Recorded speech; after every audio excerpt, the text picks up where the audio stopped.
Hello everyone, welcome to my channel Amod academy सीवर। आज हम करेंगे प्रीवियस ईयर 2018 का पेपर सीटेट का। क्वेश्चन नंबर 1 में दिया गया है आनुवंशिकता और पर्यावरण की भूमिका के बारे में निम्नलिखित में से कौन सा कथन सत्य है। ऑप्शन ए में दिया गया है विकास के कुछ पहलू आनुवंशिकता और कुछ अन्य पर्यावरण से अधिक प्रभावित होते हैं, ऑप्शन ए। ऑप्शन बी में दिया गया है सीखने और प्रदर्शन करने की एक बच्चों की क्षमता जीन द्वारा पूरी तरह से निर्धारित की जाती है, जीन द्वारा। ये बिल्कुल गलत है। अच्छी देखभाल और पौष्टिक आहार बच्चों के किसी भी जन्मजात विकार को दूर कर सकता है, जरूरी नहीं है, इसलिए भी गलत है। पर्यावरण केवल बच्चों के भाषा विकास के महत्वपूर्ण भूमिका निभाते हैं, ये सही नहीं है क्योंकि यहाँ पर केवल दे दिया है, केवल नहीं होता, आनुवंशिकता और पर्यावरण दोनों से ही प्रभावित होते हैं, इसलिए option number A is right answer. ठीक है। क्वेश्चन नंबर 2 दिया गया है। क्वेश्चन नंबर 2 में दिया गया है निम्नलिखित में से कौन सा कथन जीन पियाजे के सिद्धांत के अनुसार कहा नहीं जा सकता। ये जो जीन पियाजे महोदय हैं ये कहते हैं, यहाँ पे ये नहीं छोड़िए, पहले काटिए। यहाँ पे जीन पियाजे महोदय कहते हैं विकास गुणात्मक चरणों में होता है। ठीक है। बच्चों अपनी दुनिया के बारे में ज्ञान का निर्माण और उपयोग करते हैं, ये जीन पियाजे महोदय कहते हैं। निरंतर अभ्यास से अधिगम होता है, ये जीन पियाजे महोदय नहीं कहते हैं, निरंतर अभ्यास से ही अधिगम होता है। बच्चों अपने पर्यावरण पर क्रिया करते हैं, जीन पियाजे महोदय कहते हैं। लेकिन यहाँ पे तो खोजना था कि जीन पियाजे के अनुसार कहा नहीं जा सकता, तो ये कहा नहीं जा सकता निरंतर अभ्यास से अधिगम होता है। ये थॉर्नडाइक महोदय कहते हैं कि निरंतर अभ्यास से अधिगम होता है। ठीक है। तो ऑप्शन नंबर इसका 2 का B is right answer. Question number है 3, निम्नलिखित में से कौन सी पूर्व संक्रियात्मक विचार की एक सीमा नहीं है। तो ये पूर्व संक्रियात्मक विचार की एक सीमा यह नहीं है कि ध्यान करने की प्रवृत्ति है, ठीक है, अहम मान्य है और अनुक्रमिकता है, लेकिन प्रतीकात्मक विचार का विकास नहीं है, इसलिए ऑप्शन बी नंबर राइट होगा। क्वेश्चन नंबर 4 है, दिया गया है डैश के अलावा निम्नलिखित कारणों से खेल युवा बच्चों के विकास की एक महत्वपूर्ण भूमिका निभाते हैं। तो सबसे पहले हम इसको छोड़ देते हैं, के अलावा यहाँ से पढ़ते हैं निम्नलिखित कारणों से खेल युवा बच्चों के विकास में एक महत्वपूर्ण भूमिका निभाते हैं। तो वे खेल खेलते हैं तो उसके अपने शरीर में निपुणता प्राप्त करते हैं बच्चे, यह उनकी इंद्रियों को उत्तेजित करता है, ये भी सही है। यह समय बिताने का एक सुखद तरीका है, जरूरी नहीं है कि खेल से एकदम सुखद होगा। वे नए कौशल को हासिल करते हैं और सीखते हैं कि उन्हें कब उपयोग किया जाए, ये सही है। लेकिन के अलावा कह रहा था ना, तो के अलावा तो यहाँ पे आ जाएगा, यह समय बिताने का सही तरीका है, मतलब सुखद तरीका है। के अलावा, इसके अलावा सभी महत्वपूर्ण भूमिका निभा सकता है, ऑप्शन ए, ऑप्शन बी और ऑप्शन डी, इसलिए इसका आंसर हो जाएगा C is right answer. Question number 5 है, दिया गया है निम्नलिखित में से कौन सा प्रश्न बच्चों को गंभीर रूप से सोचने के लिए आमंत्रित करता है। तो बच्चों को गंभीर रूप से सोचने के लिए आमंत्रित क्या करता है। ऑप्शन ए में दिया गया है क्या आप इसका उत्तर जानते हैं, तो वो बोलेंगे हाँ या नहीं बच्चा। सही जवाब क्या है, तो सही जवाब यस नो में बता देंगे। क्या आप इसी तरह की स्थिति के बारे में सोच सकते हैं, सोच सकते हैं, लेकिन विभिन्न तरीके से इसे हम कैसे हल कर सकते हैं। तो यहाँ पे देखिए 4 ऑप्शन हम पढ़े हैं, 4 ऑप्शन में ऑथेंटिक ऑप्शन डी होगा, इसलिए होगा क्योंकि यह विभिन्न तरीक़ों से, कोई 1 2 3 4 ऐसे करके 4 बनाएगा और कोई 2 + 2 4 बनाएगा। जैसे कि यहाँ पे देखिए 1 + 1 + मतलब 1 +, ठीक है, 1 = 4, तो कोई 2 + 2 = 4 बनाएंगे विभिन्न तरीके से। ठीक है। क्वेश्चन नंबर 6 में दिया गया है निम्नलिखित में से कौन सा विकल्प प्रगतिशील शिक्षा का सबसे अच्छा वर्णन करता है। तो यहाँ प्रगतिशील शिक्षा का अच्छा वर्णन कौन सा कर रहा है, तो ऑप्शन ए देखते हैं, करके सीखना, परियोजना विधि और सहयोग से सीखना। ये ऑप्शन नंबर ए ये दिया गया हुआ है। ऑप्शन नंबर बी में दिया गया है थीमेटिक इकाइयाँ, नियमित इकाइयाँ, उसके बाद रैंकिंग। यहाँ पे जो रैंकिंग दिया है जो यही गलत हो जाएगा, ऑप्शन नंबर बी कट जाएगा। फिर देखते हैं यहाँ पे व्यक्तिगत अधिगम, क्षमता समूह, ये भी सही है। छात्रों को लेबलिंग करना यह गलत हो जाएगा, जैसे कि किसी को बताइएगा कि यह कमज़ोर है, ये नहीं सीख सकता है, ये उसके तुलना में मतलब कमज़ोर है, इसीलिए लेबलिंग किसी को नहीं कर सकते हैं, इसलिए ये भी 3 नंबर भी गलत हो जाएगा।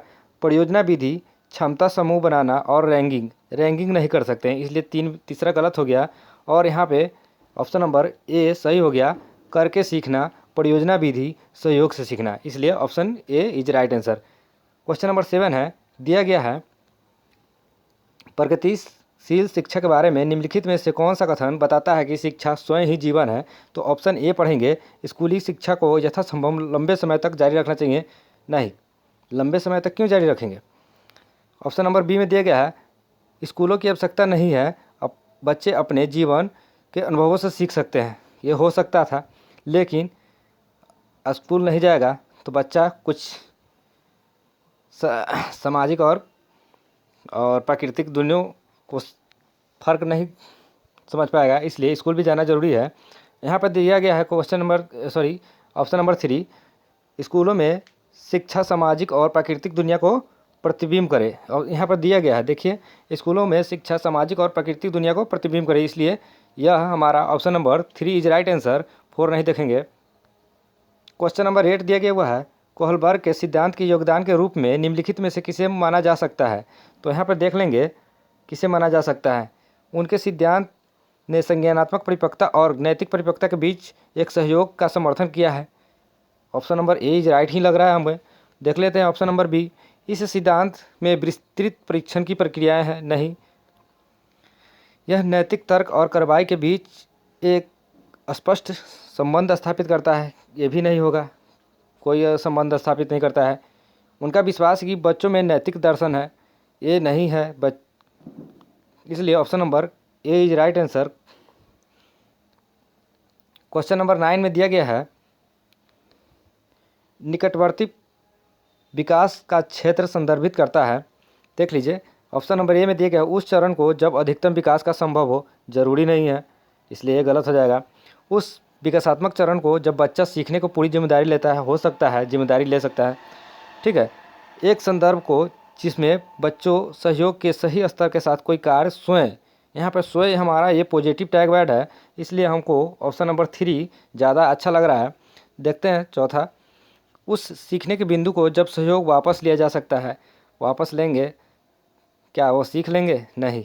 तो यहाँ पे 2 और 3 में ज़्यादा ऑथेंटिक ऑप्शन सी वाला लग रहा है, इसलिए एक संदर्भ में जिसमें बच्चे सहयोग के सही स्तर के साथ कोई कार्य लगभग वो खुद कर रहा है, इसलिए option number 3 is right answer.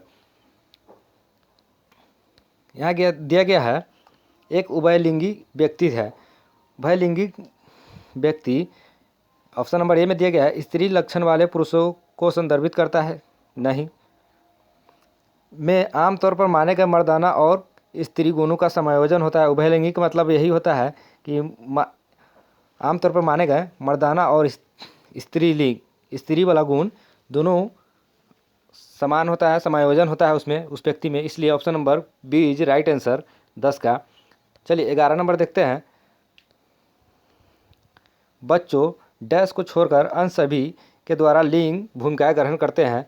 देखिए, समाजीकरण में लिंग ग्रहण करते हैं, समाजीकरण में भी करते हैं, संस्कृति में भी करते हैं,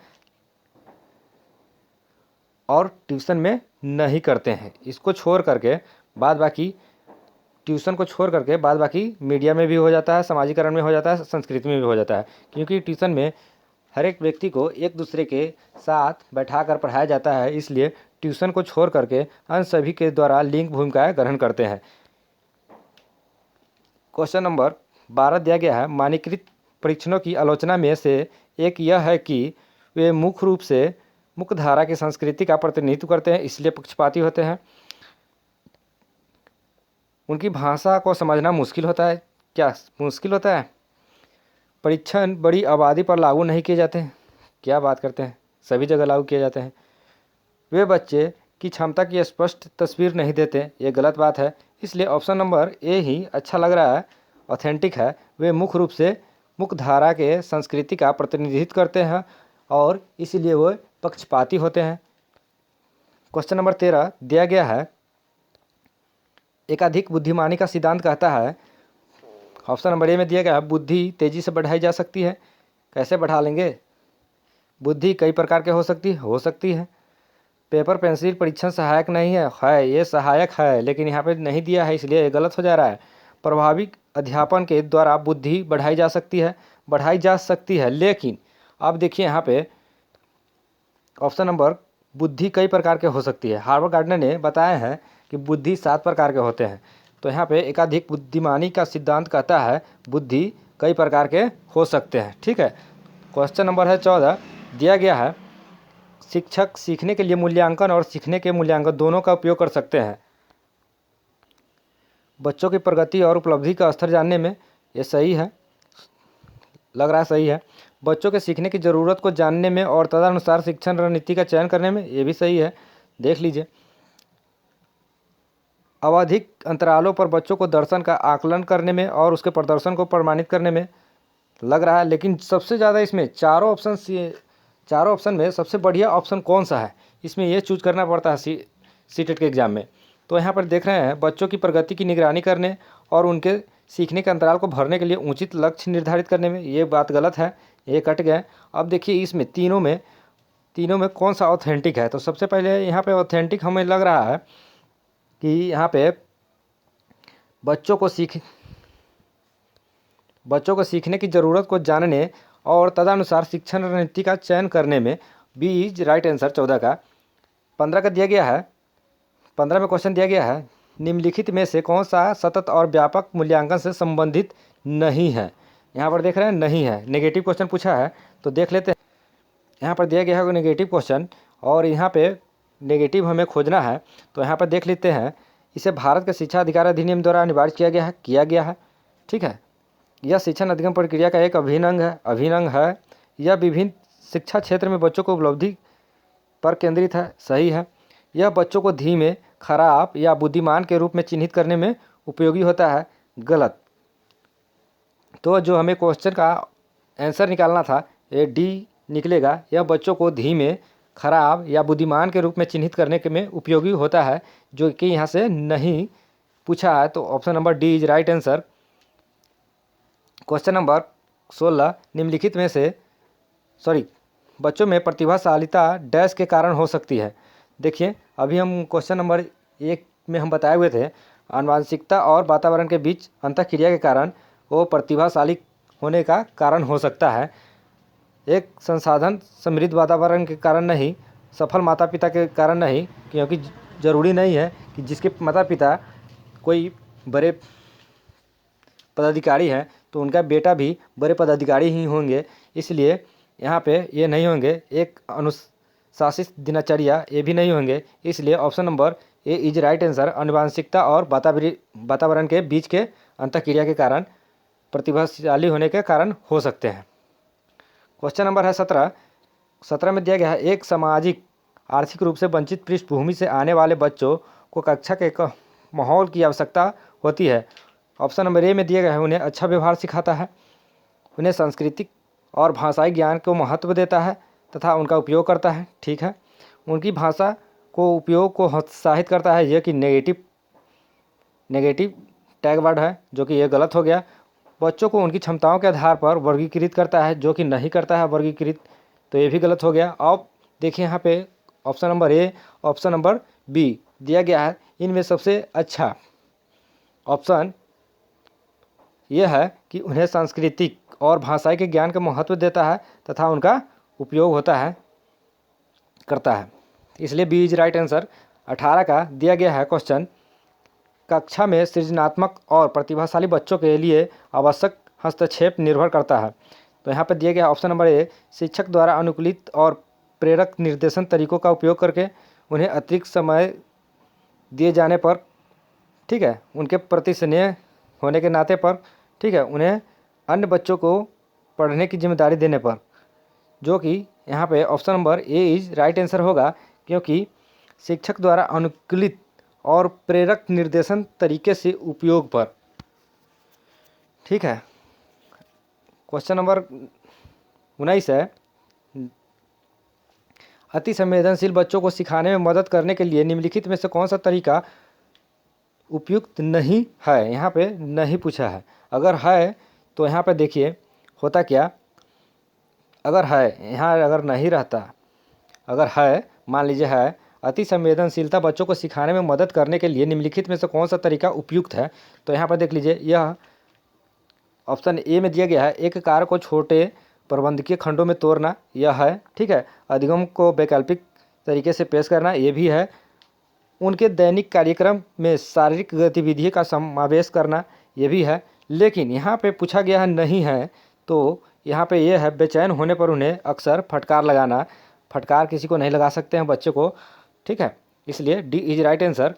20 में दिया गया है अलग अलग सोच वाले पैटर्न उन बच्चों की पहचान करते हैं जो क्या है, विकलांग है, डिसलेक्सिया है, डिसलेक्सिक है, सृजनात्मक है, प्रत्यास्थी है, क्या चीज़ है।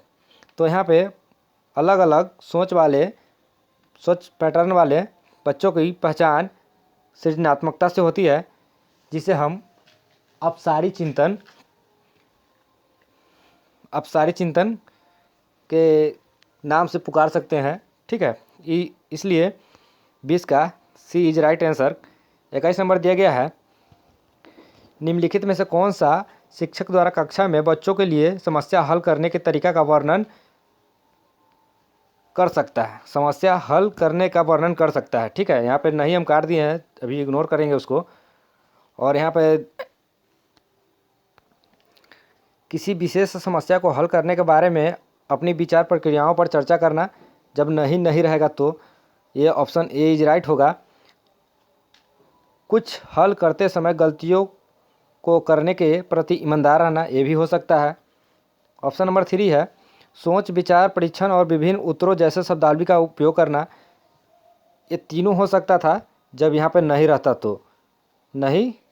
रहता तो लेकिन जब ने क्वेश्चन यहाँ नहीं पूछा है तो नहीं वाला के लिए आंसर डी होगा, अभिसरण उत्तर वाले प्रश्न पूछना। ठीक है, इसलिए 21 का डी इज राइट आंसर। 22 में दिया गया है निम्नलिखित में से कौन सा एक संवेग है। संवेग क्या है, संवेग एक डर है। बी। क्वेश्चन नंबर है 23। एक 3 साल का बच्चा बताता है कि दूध बूथ पर एक मशीन द्वारा दूध उत्पादन होता है। निम्नलिखित में से कौन सा बच्चों की समझ का सबसे अच्छा स्पष्टीकरण प्रदान करता है। तो यहाँ पे देखिए, बच्चों को दुनिया का बहुत सीमित अनावरण ज्ञान है। जरूरी है ज्ञान है, बहुत सारा ज्ञान नहीं। ठीक है, ये गलत हो गया। ऑप्शन नंबर 2 में दिया गया है बच्चों का जवाब दूध बूथ से दूध खरीदने के अपने अनुभव पर आधारित है। बच्चों ने गायों को कभी नहीं देखा। जरूरी है कि गाय नहीं देखा होगा। ठीक है, लेकिन ऑप्शन नंबर 4 में दिया गया है बच्चों का परिवार बच्चों के प्रेरक वातावरण प्रदान नहीं करता।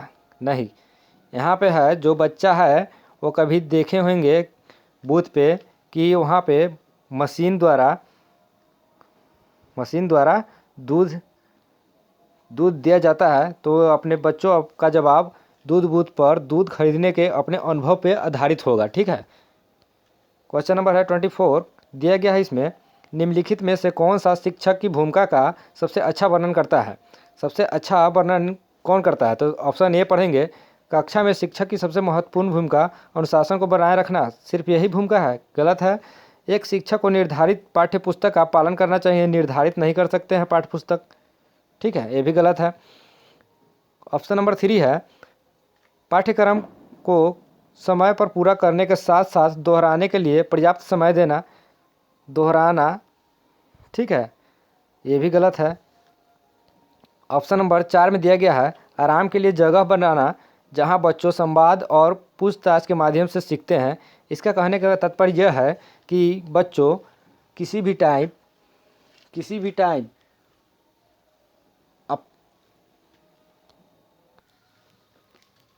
एक शिक्षक की भूमिका सुविधा प्रदाता के रूप में होती है।